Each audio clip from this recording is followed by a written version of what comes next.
Welcome back to Rise and Tell with Sheekha. I am Sheekha Singh, your host and author. I have got something special to share. My brand new book, Unburnable Ambition: How Overachievers Win Without Burning Out. This book is for all of us who dream big but refuse to let burnout be the price. Head to shikhasingh.com/unburnable ambition and sign up today. Now let's dive into today's episode. So there you go, everybody. Today we have with us the amazing Rachel Speckman. Welcome to our show, Rachel. How are you? Tuesday. It's a beautiful day. I'm so happy to be here. Awesome. Thank you. All right, let's just dive right in, Rachel. I know this is a burning question that a lot of working professionals have in this day and age, especially after COVID. Many of us realized that maybe our job is not giving us that fulfillment, and it's just not enough to have a good paying job if it doesn't make you happy, if it doesn't make you feel worthy enough. And I know that most of the people that I spoke to often end up saying, hey, you know what?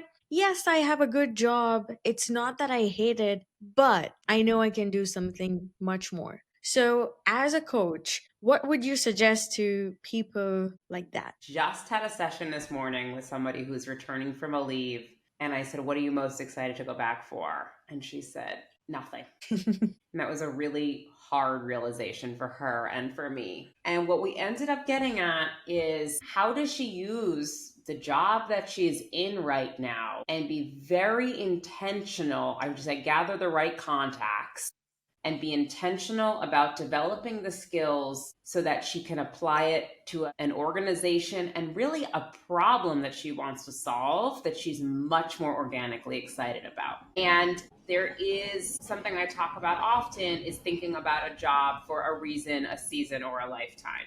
And so this client, for example, has this job for a reason, which is a paycheck, stability, Right, exactly. benefits, all of the reasons we need jobs, but it's not really her lifetime job at all. And so she needs to tell herself, and I can support her in this, and she needs to surround herself with, this is my job for this reason right now, for a particular season. So reason, season, or a lifetime. So we need things to be excited about as human beings. We do. It's not a nice to have, it's a need to have. It's survival. And of course, we all want to thrive, and we have to get through whatever we are surviving through in order to thrive. And so for this client, for example, we figured out what she's most excited about, which is actually this huge topic. And we made a list of 10 people she's going to connect with. Oh, nice. And 3 events that she could go to. And this has nothing to do with her day job,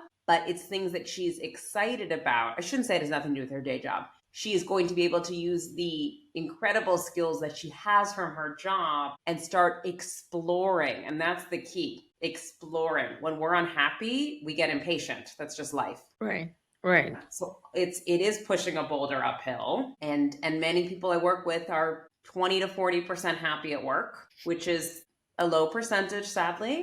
Yes. And as I have joked, you wouldn't drive a car that's 60% falling apart. You wouldn't feel safe. You wouldn't live in a house that's 60% falling apart. Right. But many of us stay in jobs that are 60% falling apart, myself included in the past. Right. We're really, the goal is to think about, well, how do I make it a little bit better and a little bit better so that we're pushing it forward? Agreed. But I do have a question, Rachel, because what I feel is we become way too comfortable. You're getting that monthly paycheck. The bills are now automated. So your mortgage goes away, your electricity, your utilities, everything. And now that comfort cushion that we are on, it feels scary to even think of something where you're no longer getting a monthly paycheck. It's scary to even think about, okay, what's going to happen? And I remember we spoke about this in the past where you said take risks, but take calculated risks. So I would love to hear from you. What was your experience, and what do you suggest people should do when they're thinking of getting out of their comfort zone? So I am a therapist by training. I am not the therapist who helps you quit your job, or I help you quit with what I call a calculated risk management plan. And it is very scary to make a change. And yet if we're unhappy, it's scary to live a life being unhappy because we're going to regret parts of that. And It's in the therapy world, it's called a both and. It's a duality. They're both true at the same time. You're unhappy and you don't know what to do about it, and you're comfortable. So what do you do? Right. So most of us make change, really make significant change when we're uncomfortable. And I will start with, if it's not broken, don't fix it. If you have a job where you're feeling good, you're respected, what I call the 3 C's, or what the industry calls the 3 C's, you're feeling like you're contributing, you're feeling like you're challenged, and you have community, fantastic. When I meet somebody who has that, I'm like, this is amazing. I'm like, I need to start a podcast interviewing you. How did you find it? How do we find more of you? I wish there were more, right? Then I wouldn't have a job in that way, because that's what we're aiming towards. The goal is to put yourself out of business. So great, let me do that. However, if 1, 2, 3 of those are off, and through a variety of kind of assessments we've gathered, it's not going to happen at this place. It's not going to happen there. Maybe I'll pivot internally. Maybe I'll find a new team. But really, to answer your question, the calculated risk is it's partly financial for sure. How much runway do I have? What are my monthly expenses? How can I be creative about my finances? So when I was very stuck in a corporate opportunity that I was doing for some time and said, I want to do much deeper and different work with people, I worked with a coach, I worked with a financial planner, and I created a 4-year spreadsheet. Wow. And I'm not kidding, 4 years. And it involved thinking about like big changes. These are big changes. But I was so unhappy, and I knew I was in what I call the wrong room. I needed to make some big changes. But I wasn't just going to quit and not have a plan. Of course not. I had a mortgage, I have a child. I had 1 child at that time, now I have 2. So it is, okay, this is what, if you know the chart, these are the known knowns. I know I'm unhappy, and I know I'm not going to get happier. Right. The unknowns are, I'm not sure exactly what my salary is going to be to the T when I've made that change. But a known unknown is I'm going to take a dip. Right. For example, if you go back to school or if you go part-time, there are a million variables that go into this. So I'm trying to be as thoughtful as possible around how do we reverse engineer the career search for you? So that if you're stuck, we figure out what are your skills, what are your values, what are the things you're most curious about, so that we can design a career for you. Then we go and find the career. Right. Most people sit and apply to job boards or this or that, but it's kind of out of the fryer and into the pan. Because they're not actually sure what's going to make them happier. Nice. That is very impressive. First, that you had a 4-year plan. I don't think anybody does that anymore, because everyone's so used to getting results instantly, and everyone's behind these crash courses, the crash diets, and everyone's attention span is decreasing with Amazon and everything, where you get things in the matter of days or hours even. It's so hard to sit down and think about, what are my next 4 years going to look like if I actually go behind chasing my dreams? And I think what you did is really impressive, Rachel. Absolutely, yes. So I have 2 children, and we have a no screens during the week rule right now. We'll ride the wave for as long as we can. And so my son turned to me and he's like, well, they had screens during the week during the summer. He's like, what am I supposed to do now? Figure it out. And boredom is a really good and hard thing. And so it's so easy for all of us, myself included, to just get to the next thing, pull out the phone, distract ourselves.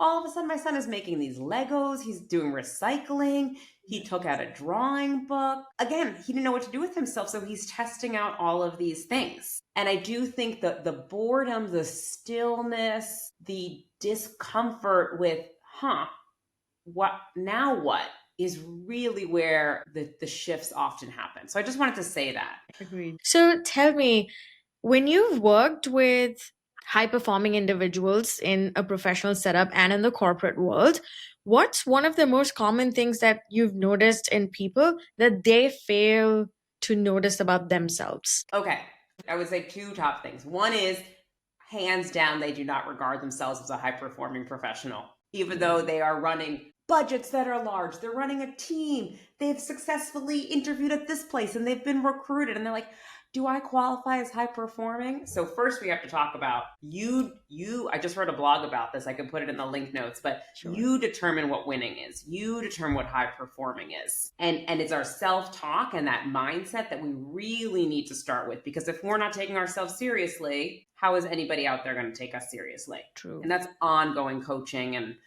self-talk.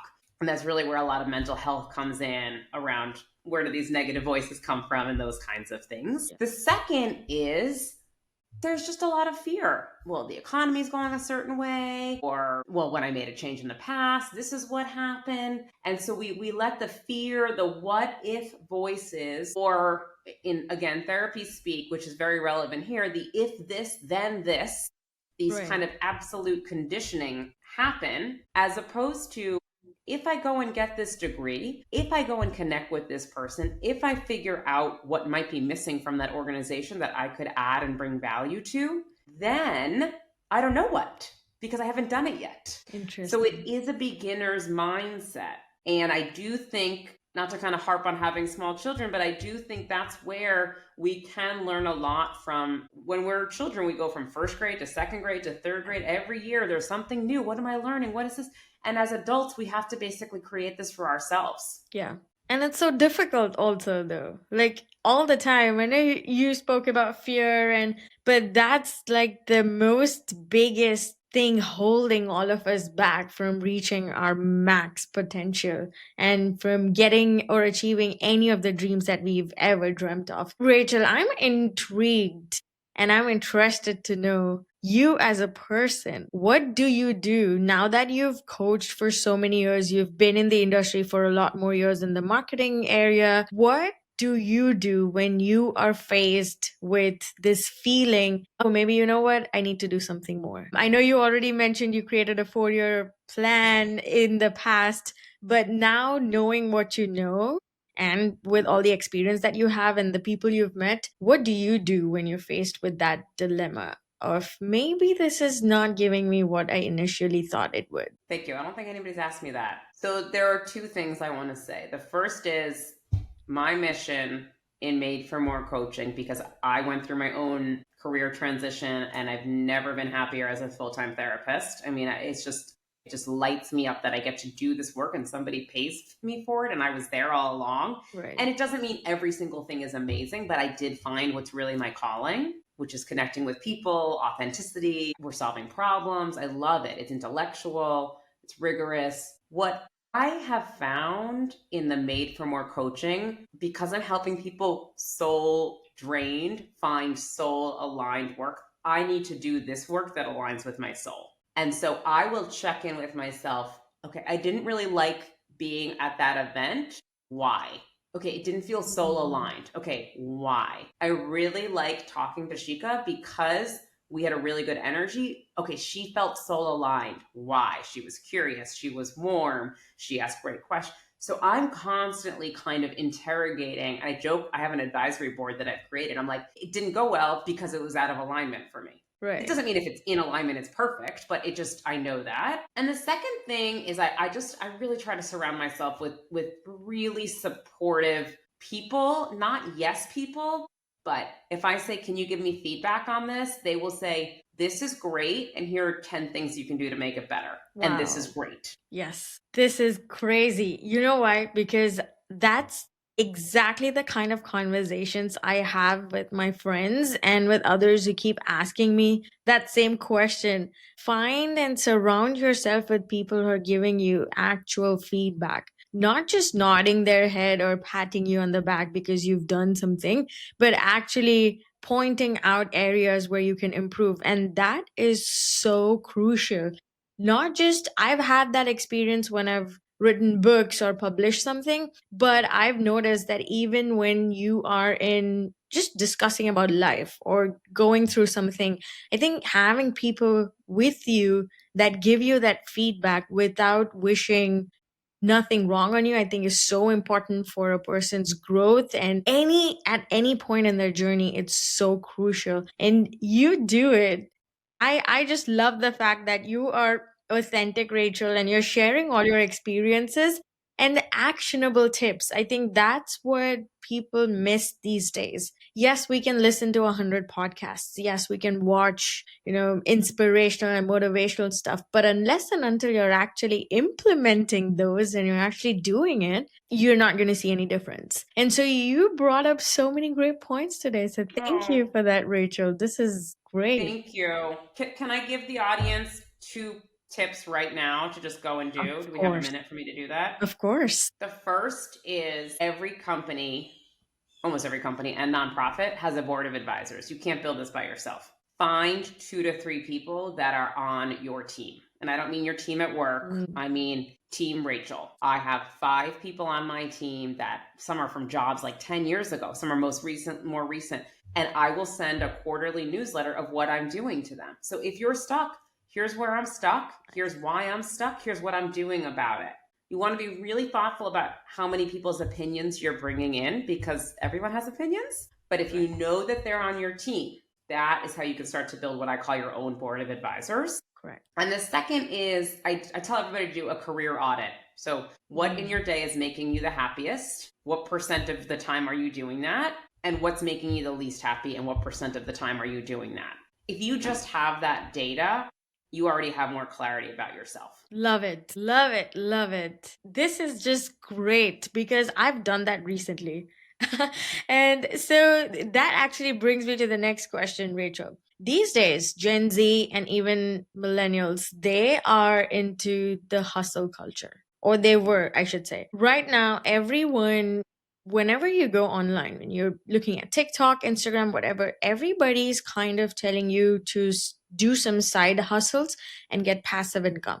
And sometimes people find their calling in one of the hobbies that they just started as side hustles, and then that just took off. So, what would you suggest to someone who's having a good career? Let's say it's not soul sucking yet, but it kind of is going that path as they're growing, but they also have a side hustle. They cannot make any time for it. And now they're torn between two different worlds. Oh, do I focus on this? Do I focus on that? What do I do? And most of the times I've noticed people, they don't know what they want. So let's just say, for this question's sake, someone here is trying to make more money in addition to their 9 to 5 job. What are some of the tips that you would ask them to do right now? Okay, so the first thing I would do is I would get very specific, which is, why are you excited about this? It's going to take extra time. So are you excited because you're learning something new, you're meeting somebody new, you want to solve a problem? What is your why? That has to be at the center. Then,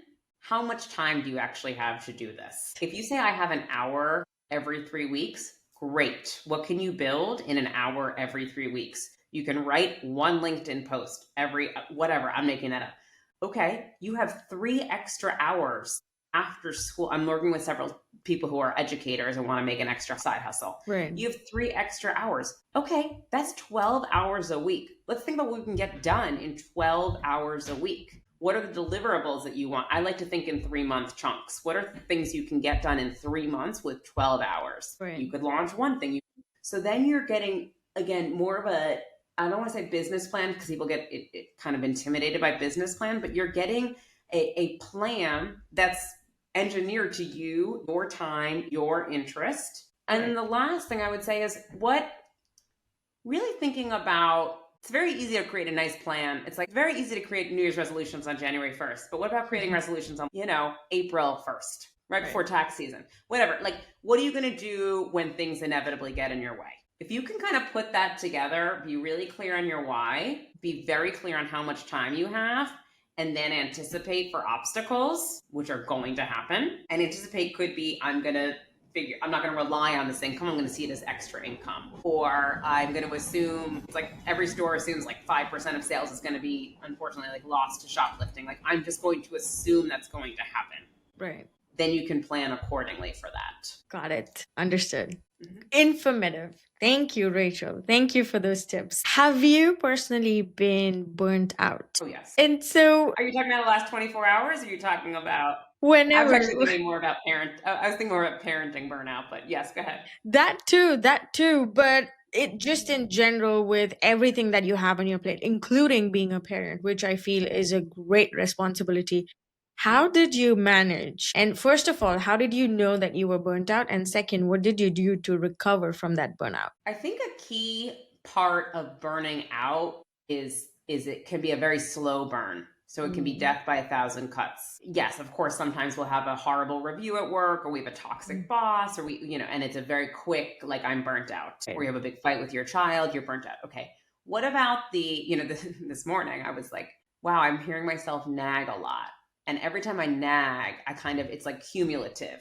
I feel more and more. And what did I do? I reached out to a friend and said, can you give me some tips how you do this with your kid in the morning? And truly finding community, finding support, non-judgmental, is so key, not to preventing burnout, but to supporting, validating, and recognizing it. I think about it as chips in the bank or deposits. Yeah. And I actually think about relationships like this too. So our strongest relationships they have a lot of, hopefully you've added a lot of chips to the bank, a lot of deposits, so that when there's a rupture or there's an issue, and you can take a little withdrawal and you won't go broke. True. Agreed. And so it's the same thing with burnout. We're like, okay, I'm feeling a little frustrated by this experience. What can I do in a very, very body-oriented, real-time sense to replenish, refill my cup right now? I can reach out to a friend. I can get some fresh air. I can drink a nice cup of coffee. I mean, these are things that you're like, I can ground myself before I reinvest. Agreed. Agreed. I feel the first problem that most people struggle with is knowing that they're burning out or they've been burned out, and making time for themselves feels guilty to some people. I feel like people struggle with finding time or making time when they're burnt out to recover from it. And like you said, it can be simple. It doesn't have to be too glorious or too expensive, where you can just figure out, okay, go call your friend, go get a nice cup of coffee, do something where you're feeling refreshed in that moment, and that carries forward. So great tip, Rachel. Thank you so much. Before we end the show, I would love to ask you, what has been your biggest challenge in terms of coaching professionals that are stuck in their career? I'm not sure if this is exactly what you're looking for, but what I experience as a challenge is I see so much potential in people. And when I do a 15-minute consultation and then I do a 1-hour consultation, Right. all complimentary basically. And after that time, we figure out, are you ready to move forward? Am I ready to help you? Am I the right fit? And I would say one of the things that I find hardest is when people are like, you know what, it's probably not going to change. So what am I going to do about it? Wow. And then I get frustrated because I'm like, I see so much in you. I could help you. Not that I would have all the answers, but I could help you get unstuck. I got unstuck. I'm helping other people. But that's the hardest part, is when people aren't taking themselves seriously. And of course, that's their right. Nobody has to change if they don't want to. But I would say that's probably been one of the hardest pieces for me, is not everybody wants to make the kinds of changes that I wanted to make in myself, and that I live the results of feeling, and I see that in others. And so I think for me, setting my expectations, for all of us setting our expectations accordingly, but for me, because I feel so invested in this work, that's been one of my biggest challenges. Awesome. Awesome. Yeah, that's not easy. When you see so much potential in others and they fail to see it, I think, yeah, that's like the biggest ache that you must have. But I'm pretty sure you're awesome, Rachel. All the tips that you gave us are amazing, actionable, and to the point, which is why I loved having you on our show today. Thank you so much for taking out time from your busy schedule to be a guest on our show, Rachel. It was an absolute pleasure. Thank you so much. Can I plug one thing that I just launched, if that's okay? Definitely. So some people want ongoing coaching. Some people want like a one-time audit. So I just launched it's called a high stakes career audit. Okay. It's an 1.5-hour session where we get deep into who you are, what you're excited about right now, where you're applying or what you're thinking about doing, and we make a 3 to 6 month roadmap for you. Love it. Thank you, Rachel. Thank you for being on our show. This was amazing. Thank you for tuning in for today's episode of Rise and Tell with Sheekha. My book, Unburnable Ambition, is all about how to chase your biggest goals without losing yourself to burnout. You can now sign up at shikasing.com/unburnable ambition. Until next time, keep growing, keep glowing, and be yourself, and keep your ambition unburnable. Thank you.